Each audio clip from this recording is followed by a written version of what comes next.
Warning, this episode contains adult language, mature situations, a Freaky Friday body swap story, a loving older brother, an innocent younger sister, a neglectful mom, and an egocentric adult looking out for number one. Remember to like, share, and subscribe. Listener discretion is advised. Episode 475, Island in a Puddle. Hello and welcome to the 475th episode of the Spiraken Manga Reviews, some podcasts conveying reviews about connectedly enhanced narratives. I'm your host, Zan, saying konnichiwa, aloha, buongiorno, and what's up? 475 episodes, can you believe it? That is crazy. We've been on a crazy ride, and we're just going to keep on rolling till this thing ends when I am an old man having to read manga that's large print or having to use a magnifying glass. For those of you who are unaware, I'm your host, Zan, saying konnichiwa, aloha, buongiorno, and what's up? I hope all of you are doing well, and I am so excited to do this episode. I really am, because I never thought I'd reach this far, and we're going to keep going. But if you're joining us for the first time, welcome. Spiraken, or some podcasts and conveying reviews about connectedly enhanced narratives, is a nerdy podcast where every episode we talk about various geeky topics depending on the podcast you're listening to. So if you're listening to the motion picture review, we're talking about movies. If you're talking about the Game on Zan, we're talking about games. And since it's the manga review, obviously we're talking about manga. So that's pretty cool. We're talking about various types of manga, how the art style is, the production quality, the characters, most importantly, if it's worth investing your time in or not. You don't have to agree with anything that I or my co-hosts say, but we try to be educational, enlightening, exciting, and most importantly, entertaining. You can check out any of our earlier episodes at www.spiraken.com. We're also on Facebook, Twitter, Instagram, Spotify, YouTube, Stitcher, and various other social media sites.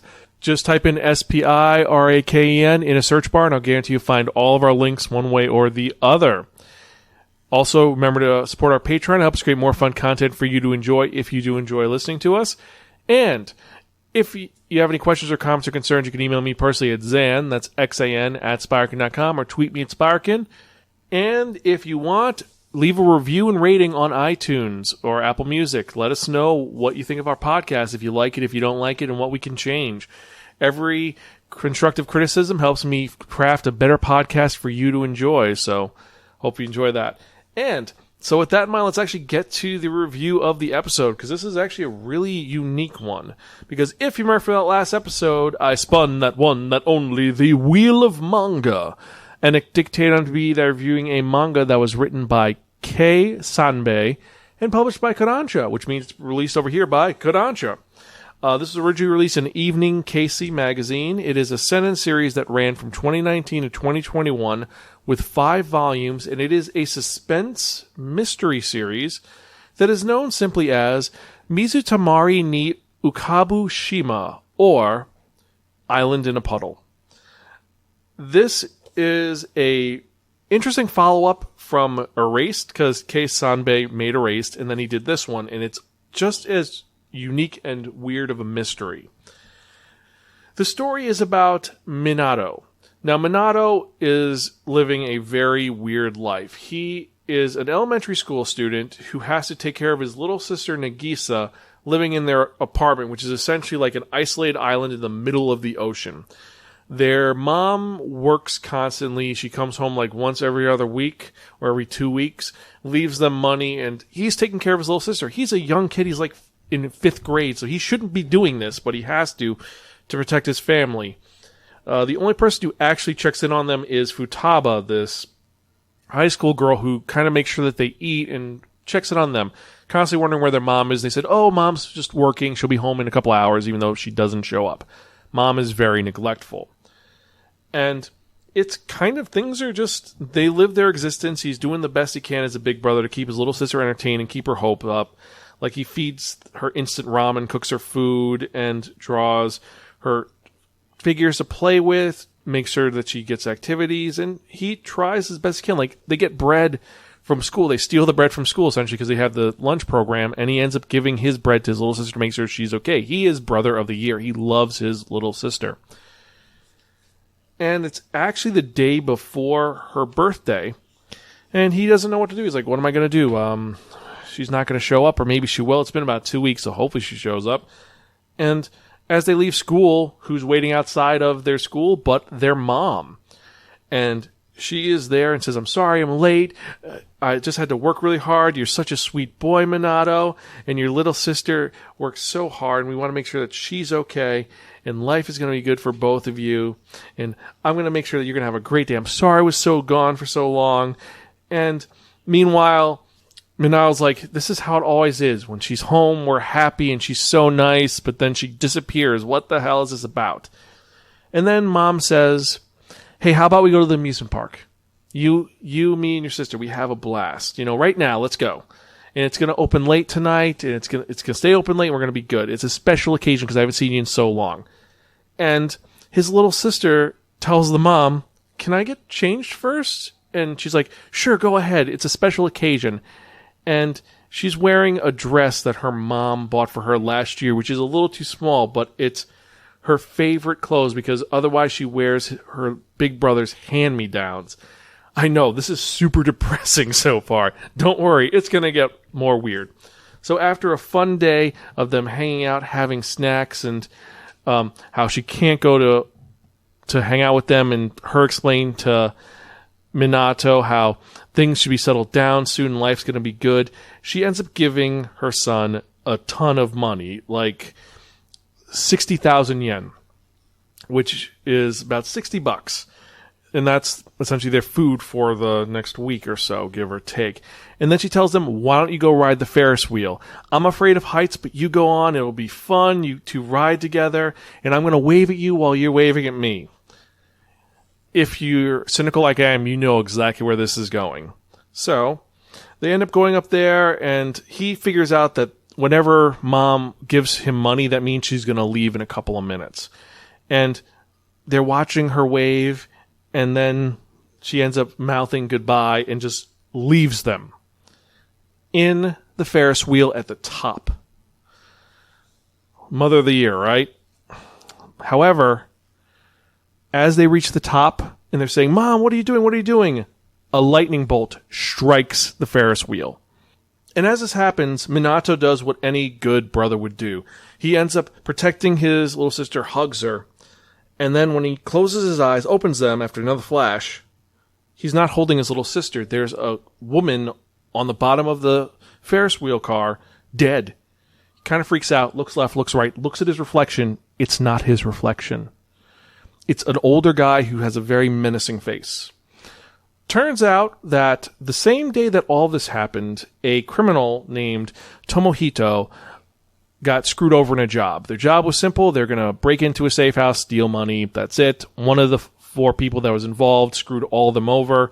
He's tracking the person down, finds the accomplice, says, listen, I know you have a kid. I'm not going to hurt you. I just want to know where this person is. I'll give you money so you can run off, do your thing, and we'll be good.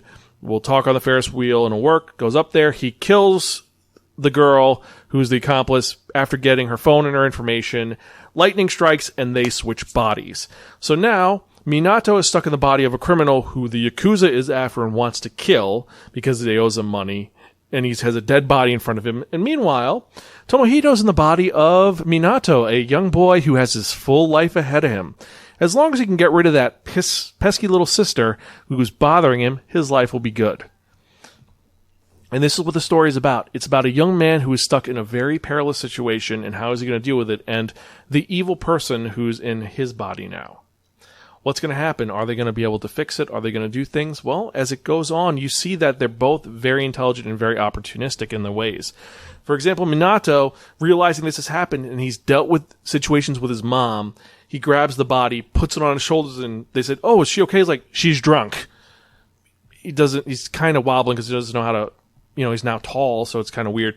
Meanwhile, Tomohito in Minato's body is dealing with a little girl who he can't get rid of because she's like, it's Minato's little sister, and he's her world. He's her dad. He's her protection, and he is there. So he ends up being forced to take care of this kid, finds a place to live, and also does some stuff. So you have these two dealing with it and trying to fix the situation. Now, also, Tomohito knows that Minato is going to come back, but since he's an old guy, he could tell an adult, that stranger's following me. And the cops will call after him because the cops have his face plastered everywhere because he just did a crime. So Minato is really in trouble. So what's going to happen? Is he going to be able to save his sister? Is he going to get his body back? Are the Yakuza going to hunt down and kill Minato? And what is going to happen? Well, this mystery builds up upon this in such a way that you are invested from once the beginning happens, you are invested. Because there's so many factors that you want to know. Also, you want to see comeuppance for that mother who is horrible. But is there going to be comeuppance? Well, we got the first volume that just came out now. The next volume comes out next month. And I'm going to pick this up because this is a mystery that's definitely intriguing and it's weaved so well. It just, the story and narrative hit perfectly. The art style is great because you could see every character has their own unique look to them. And more importantly than that, besides a unique look, you do have some great moments. Like the switch sequence is great because just you see he's holding his sister, lightning strikes, then he's holding his hands out, and then you see the switch, and you're like, wait, what happened? Because they look completely different, and then it goes back and shows what happened with Tomohito in that situation. This is a manga that is definitely worth investing in and checking out. Art style is great, characters are great. The release it's a nice larger manga, and this is one that you could show non-manga fans, and I guarantee you'll enjoy. This is one I could see being remade into a real movie and being well done. But I digress. So the question is, what am I going to rate this? So if you haven't joined the podcast and it has been a while since I did it, let me explain our rating system. We don't use stars or numbers or letters. We use phrases. Our lowest rating is take it to a priest, purified, and burn it. It's terrible. That is our lowest rating. That means the manga is reprehensible. It's horrible and you never should read it. Next is typical reading material at local correction facility or psychiatric institute. These mangas there's one redeeming factor, but for the most part, they're kind of trash. These are ones that you read if you have no other option. Next, we have A Gift from Your Crazy Aunt Muriel. Okay, but forgettable. Enough said. These are mediocre. They're okay. They're passable. There are better manga you could read. Then there's our second highest, which is Borrow from a Friend and Don't Return Unless Offered Pocky. Pretty much, these are really amazing manga. There may be one small issue. Maybe there's a licensing issue. Maybe we don't have all the series. Maybe there's a translation situation. Or maybe the art is just terrible, but the story is great. This is a great rating for most things. And then we have our highest rating, which has been changed from its original title to Read It Now. You must own this. This is one that you should get for a collector's edition. This is the best of the best. These are ones that are truly worth reading. And I gotta say, Island in a Puddle is a read it now. This is an amazing story that I'm intrigued by. It is depressing and sad to start off with, so if you don't like unhappy openings, you're not going to like this. I explained this to Greta, and she was kind of horrified by this, just a little bit. But if you've read Island in a Puddle, what are your thoughts so far? Do you like this? Where do you think it's going to go? Let me know. Zan@Spiraken.com or tweet me at Spiraken. So, before we actually get into the manga releases of the week, let me actually talk about something kind of cool. So, I've been accepted at Otakon for one of my panels. Well, two of my panels, actually. I got accepted for the Insane Manga Challenge, and I got accepted for Cats, Dogs, and Everything in Between, Manga for Pet Lovers. So, if you're at Otakon, I will be there doing two panels. Well, one panel is an official panel. The other one is a reserve. So, we're going to have to wait and see how that goes. But I recently redid the Insane Manga Challenge to be more music-centric, and I did a test subject with it. I tried it, and it came out really, really cool. And I had 3 test subjects who helped me out really well. Test contestants. So I'd like to make a shout-out to one of them. We have Emma, a.k.a. I Little Luna. So you can check out our Twitch at www.twitch.tv/I_Little Luna_I. I'll be putting that in the show notes. I want to thank her. I want to thank Andy. All of you did an amazing job. It was a blast, and I cannot wait to test this again. I might do another test and stream it. We'll have to wait and see how that goes. But I digress. I think we'll wait and see how that goes. If you guys are interested in me doing one of my game show panels as a Twitch stream, email me, zan@Spiraken.com, or tweet me at Spiraken and let me know what you think. Or if you're on Patreon, if you may have my Patreon people get that exclusively, let me know. So, with that in mind, let's get to the manga releases of the week. And with the manga releases, we have 26 new titles for June 28, 2022. That was yesterday. And the new manga that came out this week, we have A Sign of Affection, Volume 5, Opossums, Volume 9, Archipelago of Blue Steel, Volume 21, Black and White Tough Love at the Office, Volume 1, Blue Period, Volume 7. We have Bomba being released this week by Osamu Tezuka. Yes, it is the new Tezuka title, Bomba, and I am so excited to see this one because it is a great series because, well, it's Tezuka's one of his lost ones that not a lot of people talk about. So this is definitely going in my buy it now for right now, but if maybe a terrible series, I'll let you know when I review it because it is on the wheel this week. But I digress. Next, we have Failure Frame, I Became the Strongest and Annihilated Everyone with Low-Level Spells, the light novel, Volume 5. Fairy Tail, the manga box set 6. Fist of the North Star, Volume 5 is being released this week. Fullmetal Alchemist, Under the Faraway Sky. I'm Not Meat, Volume 1. I'm Not Meat, Get Your Filthy Paws Off Me, Volume 1. Magic User, Reborn in Another World as a Max-Level Wizard, the light novel, Volume 4. Maju-chan, God of Destruction, Volume 4. Meison Ikoku, Collector's Edition, Volume 8. Precarious Woman Executive, Miss Black General, Volume 8. Sayonara Football, Volume 11. Semel Paris, Volume 3. Superwoman in Love, Honey Trap and Rapid Rabbit, Volume 4. That Time I Got Reincarnated as a Slime, Volume 19. The Comic, the manga. The Tale of the Outcast, Volume 5. The Weakest Contestant in All Space and Time, Volume 2. Manga and light novel. Welcome Back, Alice, Volume 2. And then last but not least, we have Wicked Trapper, Hunter of Heroes, Volume 2. Now, for me personally, the ones I'm excited for are, as you can guess, definitely Bomba, Blue Period, Fist of the North Star, Failure Frame. I've heard things about I'm Not Meat, not sure yet, but Meison Ikoku, the Comic, and Weakest Contestant of All Time. So those are the ones I'm excited about. Which ones are you excited about? Email me, zan@spiraken.com, or tweet me at Spiraken. And so, we're getting to the end of the episode. As usual, thank you so much for checking me out and sticking with me. I appreciate each and every one of you. You're all awesome. You're all amazing. Every message I get, every comment I get, they give me more motivation to keep doing this podcast as long as I can. And I'm going to keep doing this till I'm an old man reading large print manga. Remember to like, share, subscribe. More importantly than that, leave me a rating on iTunes so that way I know what I need to change and fix, or if you like me and you think I'm awesome, let me know. And with that in mind, let's get to the part that you have all been waiting for. Oh, and before I forget, hello to all my society members. You're all awesome. I think all of you are great. And I've actually added, because of one of the society members, 3 new titles that they picked specifically for this wheel, so we're going to see what happens. But yes, speaking of which, it's that time for the part you've all been waiting for. And what are we talking about? We're talking about that one, that only, the Wheel of Manga!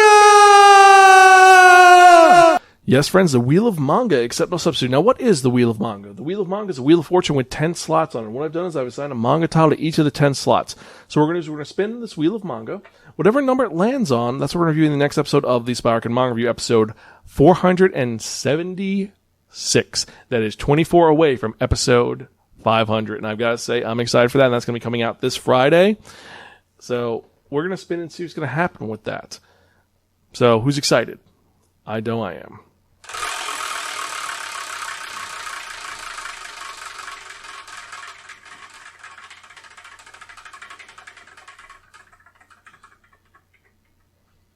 Number 7. Oh, so in the next episode, I'm reviewing a manga titled Living Room Matsunaga-san. I think it's about a shut-in or hikikomori. I'm not sure. I have to check and see. So that was one of the ones actually from... Actually, no, it wasn't. The ones that they released were Case Files of Jeweler Richard, Wonder Cat Q-chan, and Yuri Is My Job. So yeah, sorry guys. I'm going to make sure it happens. It will happen. The wheel has to decide, though, because if I go against the wheel, bad things happen. So, yeah. So, next episode, we're going to be talking about Living Room Matsunaga-san. Hope all of you have enjoyed, as usual. I am your host, Zan. I'm Gonzville. I'll catch you guys next time, and keep reading manga. I'll see you later.